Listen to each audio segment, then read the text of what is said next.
அரசியல் விமர்சகர் டாக்டர் சுமந்த் ராமன் அவர்கள் இணைந்திருக்கின்றார். டாக்டர் சுமந்த், இந்த தீர்மானங்களை பார்த்திருப்பீங்க. 23 பிளஸ் ஒரு சிறப்பு தீர்மானம் ஜானகி அம்மையாருக்கு 100ஆண்டு விழான்னு. உங்களுடைய பார்வைகள் இந்த தீர்மானங்கள்? பெரும்பாலான தீர்மானங்கள் எதிர்பார்த்தவைதான். ஏன்னா நீங்க பாத்தீங்கன்னா பழைய முந்தைய ஆண்டுகளில் போடப்பட்ட தீர்மானங்களில் பல அப்படியே ரிப்பீட் ஆகும். நீட் இது திமுக அரசு பெருசா ஒன்றும் நடவடிக்கை எடுக்கவில்லை. இதுல புதுசா பாக்குறது பேரவைத் தலைவர் இந்த துணைத் தலைவர் இது விஷயத்துல முடிவெடுக்காம இருக்கிறது. அது ஒரு வேலிட் பாயிண்ட்.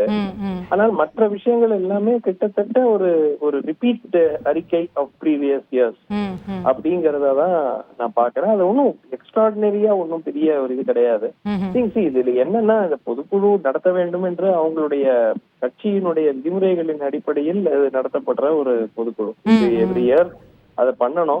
அது அதன் அடிப்படையில இது பண்றாங்க. இது ஒன்றும் ஸ்பெசிபிக் அஜெண்டா ஒரு பெரிய ஒரு இது. பிளஸ் தேர்தல் வருது. தேர்தலுக்கு முன்னாடி இந்த பொதுக்குழு நடத்துறது கொஞ்சம் உத்வேகம் கொடுக்கும் தொண்டர்களுக்கு அப்படிங்கிறது ஒரு லாஜிக். அந்த அடிப்படையில் நடத்தப்பட்டதை தவிர இதுல இருந்து ஒரு பெருசா ஏதோ புதுசா வரப்போகுதுன்னு யாருக்கும் ஒன்றும் எதிர்பார்ப்பும் இல்லை. ஓகே, இந்த கூட்டணி சார்ந்த ஏதாவது ஒரு சமிக்கைகளோ இல்ல தலைவர்கள் பேசும்போது அவர்களுடைய பேச்சுக்கள்ல நம்ம ஏதாவது ஒரு அட்லீஸ்ட் தொண்டர்களுக்கான ஒரு மெசேஜ் அதுல இருக்கும் அப்படின்னு எதிர்பார்க்கலாமா?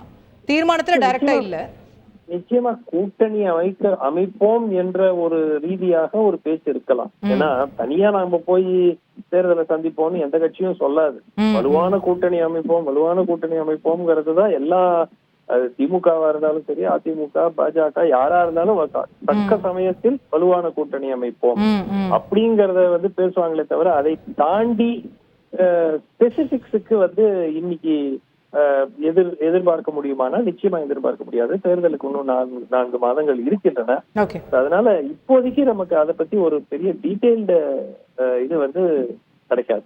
ஓகே, அதே போல நிறைய பேர் சர்ப்ரைஸா பார்க்கக்கூடிய ஒரு தீர்மானம், ஜானகி அவர்களுக்கான 100ஆண்டு விழா கொண்டாடணும் அடுத்த வருஷம் அப்படின்னு சொல்லியிருக்காங்க. இது பொதுவா எம்ஜிஆர், ஜெயலலிதா அப்படிங்கிற 2 தலைவர்களை மட்டுமே அவங்க போற்றி வந்த நிலையில இது எந்த அளவுக்கு தொண்டர்களும் இல்ல மக்கள் கிட்ட ஒரு வரவேற்பை பெறும் நினைக்கிறீங்க?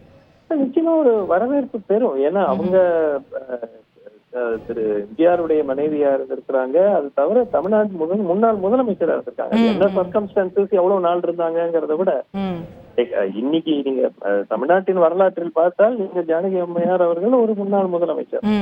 அந்த அடிப்படையில ஒரு 100ஆண்டு விழா கொண்டாடுவதில் எந்த தவறும் கிடையாது. Okay okay right. நன்றி திரு சுமந்த் இந்த தொகுப்பில் இணைந்ததற்கு.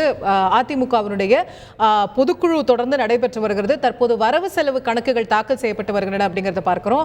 சமீபத்தில் நடைபெற்ற மதுரை மாநாட்டிற்கு மட்டும் 2,24,00,000 ரூபாய் செலவாகி இருப்பதாக அந்த வரவு செலவு திட்ட கணக்கில் கொடுக்கப்பட்டிருக்கிறது.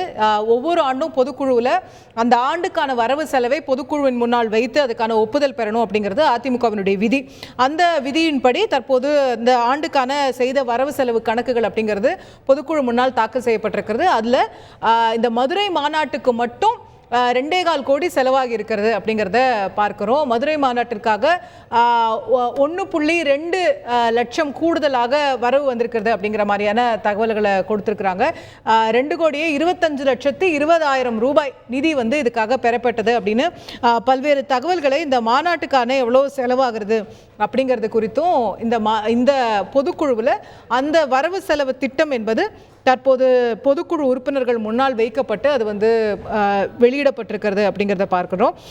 வங்கியில் தற்போது அதிமுகவின் வைப்பு தொகையாக கிட்டத்தட்ட ஒரு 100 கோடியும் வளர்ச்சி நிதியாக 77 கோடியும் மொத்தம் 261 கோடி வைப்பு நிதியாக தற்போது அவங்களுடைய டெபாசிட்ல அதிமுகவில் வைக்கப்பட்டிருக்கிறது அப்படிங்கிறத பார்க்கிறோம். அதிமுக உறுப்பினர் சேர்க்கை மூலமாக மட்டுமே 20 கோடி ரூபாய் அளவிற்காக நிதி பெறப்பட்டிருக்கிறது அப்படிங்கிறதும் இந்த வரவு செலவு திட்டத்தில் தெரிவிக்கப்பட்டிருக்கிறது. அதிமுகவினுடைய பொதுக்குழுவில் இந்த வரவு செலவு திட்டம் 23 தீர்மானம் எல்லாம் முடிந்த பிறகு தலைவர்களுடைய உரை அப்படிங்கிறது பேச்சு அப்படிங்கிறது தொடங்கும். அதற்காக காத்திருப்போம். செய்திகளை உடனுக்குடன் தெரிந்து கொள்ள உடனே சப்ஸ்கிரைப் பண்ணுங்க.